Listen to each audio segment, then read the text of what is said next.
I've been warned by like federal agencies and like district attorneys and stuff that like, don't do this or we'll come and get you. The investigators had found one of his boots. Yes. His pants. Yep. His knife sleeve. And they found one other thing. But his keys and wallet are missing. Yeah, they're gone. I don't really know like what would happen if somebody did try to come here and kidnap me, right? One day, a YouTuber is posting videos. The next day, they disappeared without saying goodbye. But what if they didn't leave by choice? What if something bad actually happened? Today, we're looking at YouTubers who vanished without a trace, ranked from least to most disturbing. So I do want to mention that some people I talk about still have not been found. So my prayers go out to the families of these people, and I hope that one day they find their way back home. Alana G. Alana G made videos about people who vanished. Then one day, she vanished too. Alana's YouTube channel was called Paranormal Alana. That's a mix of the word paranormal and her name, Alana. She told stories about unsolved cases, strange legends, and real-life horror. If it was creepy, Alana covered it. By mid-2015, Alana's channel was taking off. She had about 50,000 subscribers and was getting more each day. She even launched a new series, Vampires Over History. But she never got to finish it, because that's when Alana realized she was in danger. In late 2015, Alana realized she had a stalker. They probably found her through her YouTube channel, but this wasn't just some random troll in the comments. The stalker went beyond YouTube and found her Facebook page, and that's when she warned her fans. Alana tweeted, "Had a pretty scary stalking incident, so unfortunately I'm having to change the way I run my social media. No more Facebook." She also explained the seriousness of the situation. She said the stalker sent her a violent death threat, but if she was scared, she didn't show it, because her last tweet was a warning directed at the stalker. It said, "My uncle is a cop. The other two are criminal lawyers. Violently threatening me online will always turn out badly for you." It was a bold move. She hoped it would work. But after that, Alana vanished from the internet. On September 3rd, 2015, Alana deleted her YouTube channel with over 50,000 subscribers. Her Facebook page also vanished. Her Twitter account disappeared. Her Instagram went offline. Even her vlogging channel was erased. It all disappeared in a single day. But what made it stranger was the timing. Just days earlier, Alana was planning new videos with other YouTubers. Just a few weeks before her disappearance, Alana and I were discussing a collaboration video. I've openly mentioned this to a number of people, so the community seems to think I have answers, and sadly I do not. So what changed? Why would someone who was growing fast suddenly delete everything? People had theories. Some believed the stalker scared her offline. Others feared something worse. All anyone knows is she never came back. Alana vanished without a trace. This next case is about a YouTuber who took too many risks. Nicholas Seregger.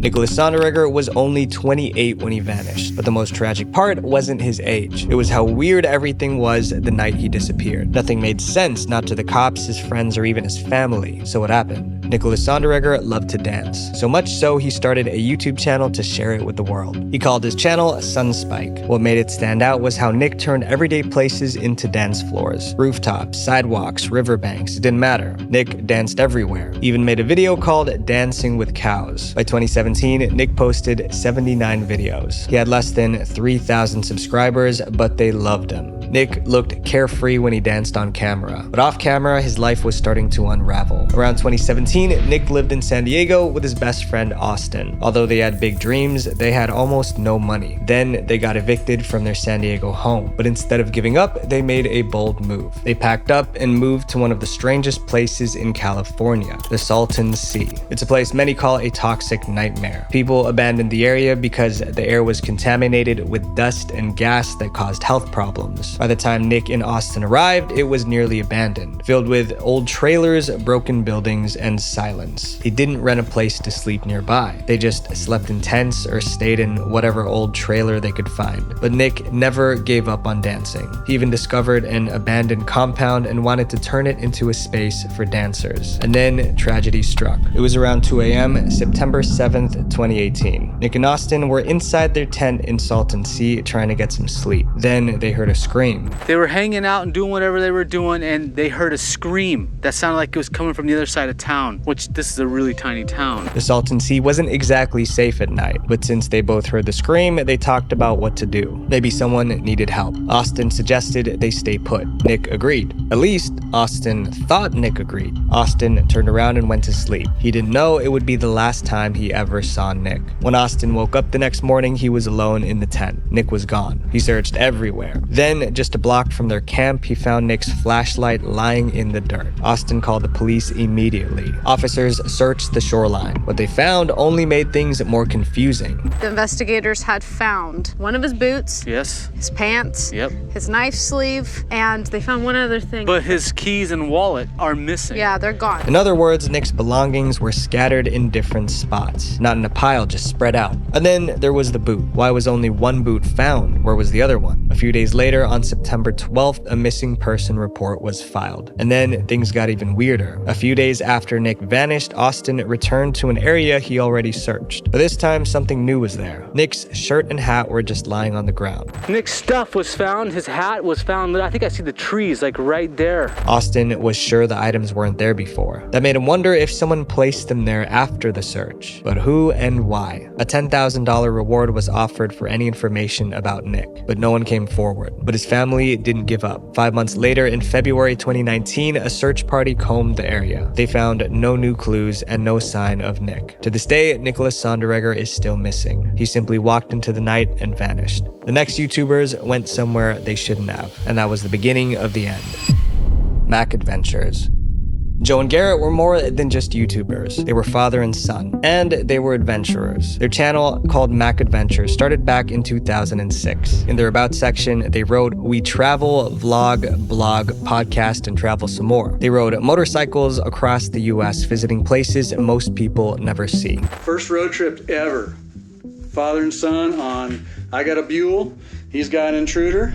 We're gonna go cruising. It wasn't anything too dangerous though, just genuine father-son adventures. But the fun stopped when they visited one of the most secretive places in America, Area 51. After that trip, things were never the same. Area 51 is a top-secret military base in Nevada. It's so mysterious that some people believe extraterrestrial aliens are being held there. But Joe and Garrett didn't just go near Area 51, they filmed it. Okay, here we are, Area 51, back gate. There's dudes in that building right there. They just can't see. Look at the camera looking at us. This camera moved over here. When they posted the Area 51 video, it blew up. It got more views than any other trip they shared. Their audience wanted more, so they went back again and again. Each time they got bolder. They crossed warning signs. They entered restricted zones. They took pictures of things they weren't supposed to. Soon, they had a series of videos about Area 51. Each time they returned, Joe and Garrett pushed deeper into the restricted zone. They thought they could keep doing it without getting caught. They thought wrong. In early 2017, Joe and Garrett posted their most intense video yet. It was titled "Held at Gunpoint by Camo Dudes." This time, they went too deep into Area 51. Armed guards surrounded them with their guns drawn. Joe and Garrett were searched. Luckily, they were not arrested. They were just ordered to leave. Listen, we're gonna give you guys a chance, okay? Get on your bikes, get here. The video ended with Joe and Garrett riding away, but the mood was different. It didn't feel like a fun adventure anymore. It felt like real danger. Not long after that video, Mac Adventures went completely silent. They stopped posting on YouTube. They stopped replying to fan messages. Their other social media accounts went dormant. Other YouTubers started talking about it, calling it the case of YouTubers who disappeared after being held at Area 51. Some believed they were warned to stop filming. Others thought they were secretly arrested. Years passed with no updates. Then 3 years later, they reappeared. Garrett posted a short video called "The Pops and I Are Alive." He wanted to reassure subscribers that they were okay. But after that video, they vanished again. And it's been 5 years since they made a YouTube video. This next case involves an investigation for murder. Kyle Myers. Kyle Myers launched FPS Russia in 2010, and his videos were hard to forget. Hello my friends, it's FPS Russia again. Kyle filmed himself testing real guns and explosives. These weren't just any weapons, they were sophisticated and powerful. To make it more entertaining, he played a character named Dmitry. Since Dmitry was supposed to be Russian, Kyle used a Russian accent in every video. So I had a lot of fun today showing you guys the 3 different weapon classes. It was dangerous, but that was part of the appeal. By 2012, FPS Russia was one of the fastest growing channels on YouTube. Kyle was the face of the channel, but there was someone else behind the scenes making it all possible, and that man was about to lose his life. Keith Ratliff was Kyle's business partner. More importantly, he was the guy who got the weapons for the YouTube videos. Keith was able to get the weapons because he had a federal firearms license. Without him, the channel couldn't have used that kind of gear, because those powerful weapons were illegal for private purchase in the US without that special license. Keith also owned a gun store and sometimes help plan the videos. Then one day, he was gone. In January 2013, Keith Ratcliffe was found lifeless in his office. Someone took his life. They observed what they believe a white male had a wound, and he was inside his office. And at this time, it is still an ongoing case. There were no signs of forced entry. Also, the office was filled with guns, but Keith didn't use any to defend himself. Considering this, police believe the person who took Keith's life was someone he trusted. He probably let them in himself, not knowing what was coming. The mystery led to a flood of conspiracy theories. Some in the comment section even pointed fingers at Kyle, even though there was no proof. The case was never solved, but once Keith was gone, FPS Russia started to fall apart. About a month after the incident, Kyle returned to YouTube. And we're back in action. So as many of you know, we lost a member of the team about a month ago, but I felt like it was time to get back into the swing of things. Kyle tried to keep the channel going, but things were about to get bumpy. About a month after the channel resumed, federal agents raided Kyle's home where he filmed his YouTube videos. They suspected he was using explosives without the right paperwork. Kyle was never charged, but the message was clear. The authorities were watching him. After that, Kyle took a 9-month break from the channel. When he returned, the momentum was gone. Old fans drifted away, and YouTube's new rules made it harder to monetize this kind of content.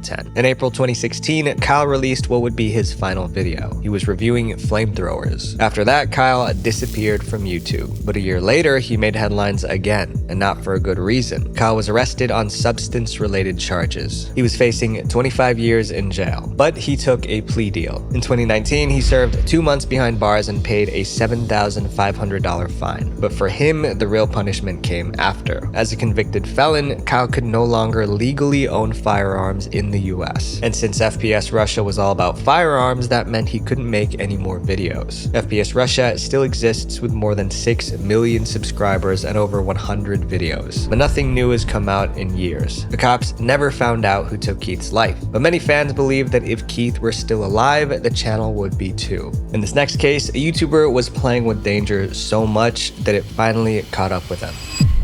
Elliot Eastman. In 2023, Elliot Eastman left Vermont and moved to the Philippines. Then he started a YouTube channel to document his life as an American living abroad. He looked happy, but he didn't realize his videos were putting him at risk. The first problem was where he was filming his videos. During his travels in the Philippines, Elliot ended up in a coastal town called Cebuco. That's where he filmed most of his YouTube videos. But although Cebuco looked peaceful, it was actually dangerous. Cebuco was deep in what travelers call the red zone. It was a high-risk area in the southern Philippines known for kidnappings and armed attacks. In the past 10 years, about 40 Westerners have been kidnapped from the red zone. The US government repeatedly warned Americans not to go there, but Elliot ignored that warning. He didn't just live in Cebuco, he married a local woman. Elliot filmed himself doing everyday stuff like swimming in the ocean and cooking. I'm just cooking sweet dinner. Added some salt and pepper. Tomorrow we're gonna go swimming. It's definitely different here. See this little crack in the wall here? Because the red zone was so dangerous, Elliot was the first foreigner to live there in a long time. Just being there made him a target, but what Elliot did next made things worse. On YouTube, Elliot asked viewers to send him PayPal donations to support his lifestyle. But that wasn't all. He also started a money lending business. He lent money to locals and they paid him back with 20% interest. But Elliot didn't keep it private. He talked about the profits he was making right on YouTube. The guy we lent money to, he returned our money. When we lent him $21,400 and he came back with $23,500, some little extra.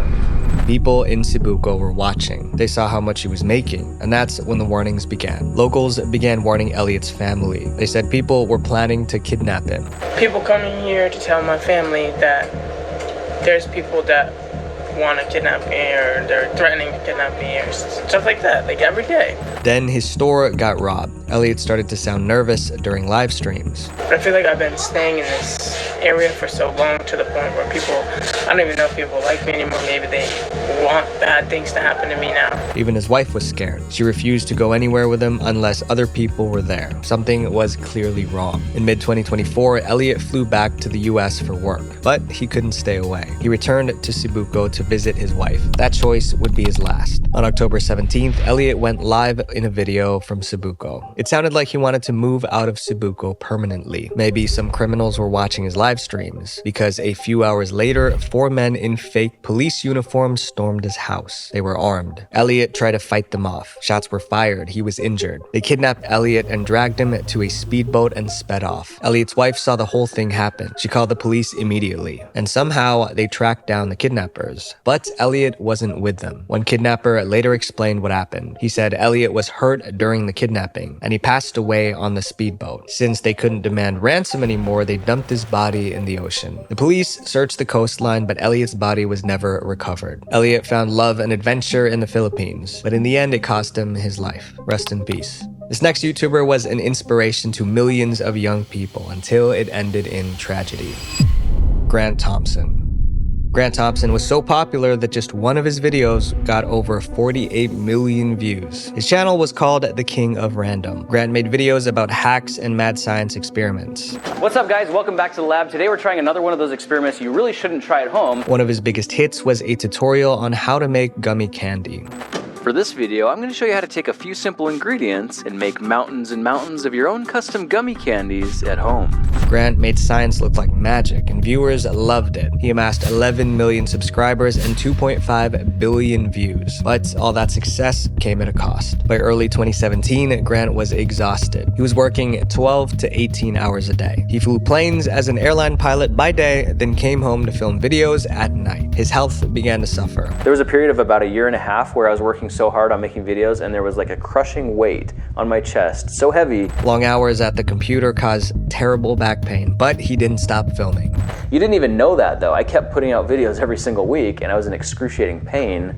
Then in late 2018, Grant made a bold decision. He started posting videos daily. Or he tried posting daily videos. Right. And that pushed us to the max because we were literally all day and all night and up till 4 in the morning working on videos to post every day. Yeah. Grant was running on fumes. He hired a team to help, but it was still a ton of work. Then Grant found something that helped him unwind from the pressure. In early 2019, Grant discovered paragliding. He called it his new obsession. Paragliding takes years to master, but Grant had just 5 months of experience. On July 29th, 2019, he went paragliding alone in Washington County, Utah. He took off in the evening, but he never came back. His worried family called the police. The Washington County Sheriff's Office in Utah received an urgent call regarding an overdue paraglider who had gone off the radar near Sand Hollow State Park. The caller told officials that the paraglider should have landed an hour earlier and that he was unable to be reached on his cell phone.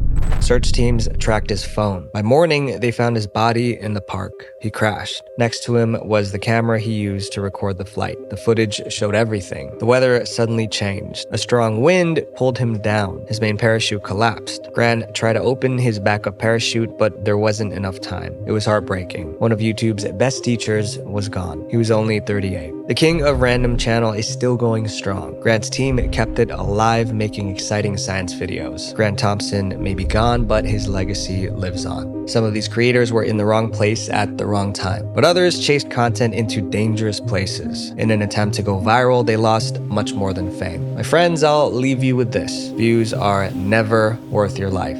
Visual venture. Before you guys go, make sure you guys check out my video, Streamers Willing to Do Anything for Views, because it digs a bit deeper into how fame can really make people do insane things. Thank you for everything, guys. Peace.